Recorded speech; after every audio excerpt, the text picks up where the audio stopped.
Hi everyone, Sam Quentin with Snowpa Publishing right here in Frankfort, Kentucky. We are, of course, a little small one-man publishing company creating role-playing game books and comic books. We've been in business since 2017. We made a lot of cool stuff. Thanks for coming and checking out our YouTube channel. In our continuing efforts to make sure that we're creating content on the regular here, a lot of times we take and put out stuff that's like, hey, this is how we're doing this is how we're doing that, this is what's happening with this is what's coming down the pike. But there's something going on right now that I think is really, really interesting, and I think a lot of the audience for comics as a whole, not just for this channel, not just for our comics, but people who enjoy comics on the whole might find interesting. So I went and looked and got some rough ideas about what kind of sales volume was going on with different comics. And for new, basically unknown creators to the general market, the wide direct market as a whole, the numbers for new comic sales are shockingly low. But I looked around at some of those indie titles that are doing, some decent numbers for, third party and small press guys. And one thing I noticed is that the people who were really, really putting in the effort to promote on their own channels, through their own blogs, through their own newsletters, on their own YouTube channels, TikTok, all that, they were uniformly seeing higher sales numbers on their releases. Now, that's to be expected because the people who are following their content, often thousands of people, are being exposed to that, and so you would naturally assume that more folks would gravitate towards it. Now, not having a huge following here on YouTube, and my overall social media presence is pretty small. I think we've got like 1,500 or something like that followers on Twitter/X, who are amazing, by the way. They have really, really come out and supported our books way more than what you would think 1,500 people would. I mean, it's just stunning. Thank you, guys. But it occurred to me as I was looking at the promotional efforts folks have been doing that while these folks often would, during their crowdfunding campaigns, go on every single show that would have them, which I do myself. I think it's a lot of fun. And it makes you feel like you're making progress when you're promoting your book. What I didn't see was folks taking the same tactic with the promotional efforts for their release into the direct market under, Lunar or Penguin Random House or through Diamond's previews, right? And so I got to thinking and mulling things over in my mind. And I wonder what would happen if we took and approached the previews direct market release with the same gusto we do, the same earnest that we do for our crowdfunding campaigns. Would people who aren't inclined to support crowdfunding campaigns be more inclined to actually just pick it up through the direct market once they're made aware of it? And if so, how can we get that information out? So today, after I got off work and after I ate and everything, I've emailed a handful of people already who I've appeared on their shows in the past, working to schedule appearances. I've made a Twitter post about this, reaching out to several different YouTubers and comics channels. The idea being that we want to try and schedule at least 20 appearances and interviews for like streams and YouTube channels and whatnot.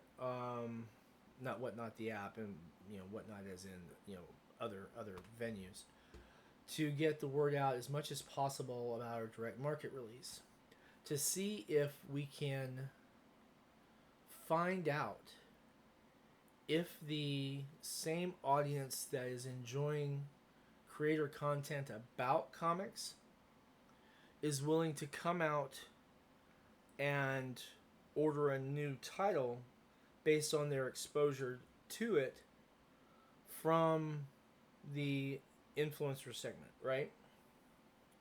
It's an interesting question. Fundamental to marketing is, hey, is it effective? Will you see a lot of people coming out to read the book? Well, I think obviously the first question is the book good? I think so, or I wouldn't put it out. Is the book done? Yep, book's been done. The crowdfunding campaign was fulfilled back in October, September, something like that. We've sold about 3,000 copies of the print run from the crowdfunding print run. And we've got new covers for the direct market release. So there's a lot going on for that. So the quality is going to be there. The book has a good history so far over the last 9 months of being really sellable in conventions and through our direct supporting stores and through crowdfunding avenues, the whole nine. So we have a book that has demonstrated that people have an interest when they see it, when they become aware of it. We've had a lot of good commentary about it. So will it grab attention if we can introduce people to it? I think so. Now, I tend to make conservative estimates when I look at the data from sales from other books. But I think that the estimate I put together about what we can expect to sell through the direct market is kind of in the medium, within a standard distribution on either side, right? And what I think is that projection, without adding in the marketing influence, is probably somewhere between 400 and 600 units total, about 500 for the median. Okay.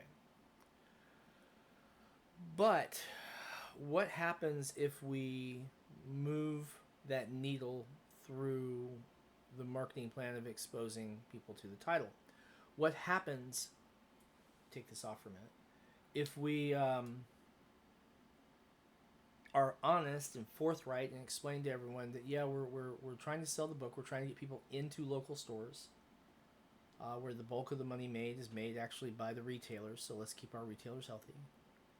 I, of course, will make money on those sales, from that, of course, but hear me out. I want to take the data that we get from this. I want to look at what the projection value is. We'll call it, 500 for now, right? And compare it to the actual number of units sold.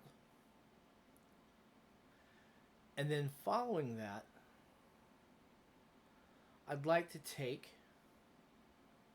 and look at the total number of views across all the interviews, across all the blog articles, everything, and see what that compares when we compare the delta between the projected value and the final value, that information, over the number of views we saw promoting the title itself, while being completely honest about looking at the metric as well.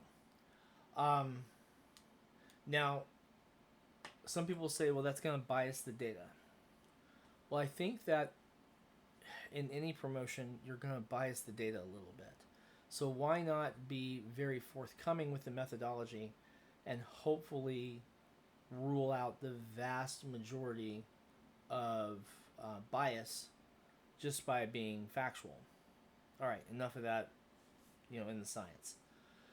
So with that, my current operational plan, and what I've emailed and talked to the creators so far about, is that once we have that data, we'll go ahead and give it to all of the channels that we've been on and all the bloggers who've posted, who've done interviews with us and everything, to put that in their hands so that they can look at the data and derive their own conclusions, make their own comments, create their own content around this pseudo social experiment, if you would. And there is an element of experimentation to this. Like I said, maybe it's just me, but I haven't seen creators promoting their title going into the direct market across other channels the same way we see them on everyone's channels when we're crowdfunding. Now, folks who have been doing some strong sales numbers, all the ones that I've seen and talked to from a couple of different companies, actually, because I've reached out to some of the creators I know and asked them about their marketing execution and if they've done this particular thing as well. And so far, none of them I've talked to have. So maybe my observations are a little biased. Maybe I'm wrong. But let's experiment and let's find out.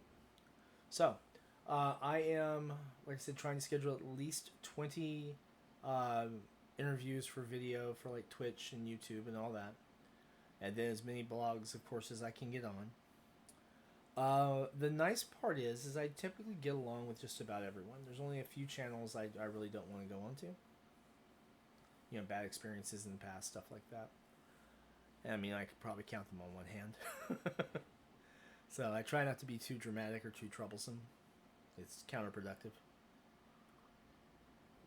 But,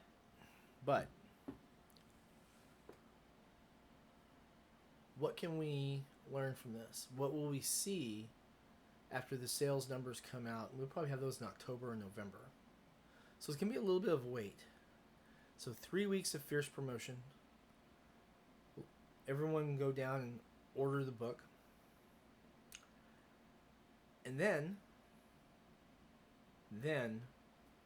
we get to see, did this make a difference? Is there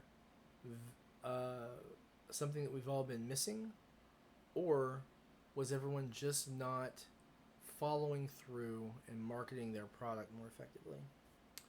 Now, about ads. My original plan was to go ahead and put some ads out as well. The problem I have now is that that's going to skew the data to derive just from these influencer channels, which is troublesome because a good, like a Google ad would probably do very, very well. I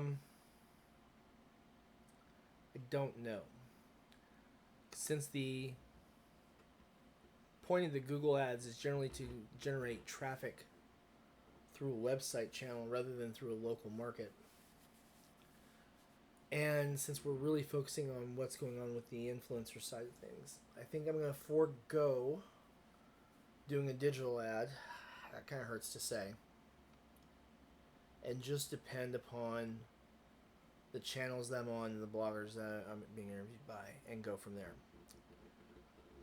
Well, will we see a significant difference than the 400 to 600 number that we're projecting?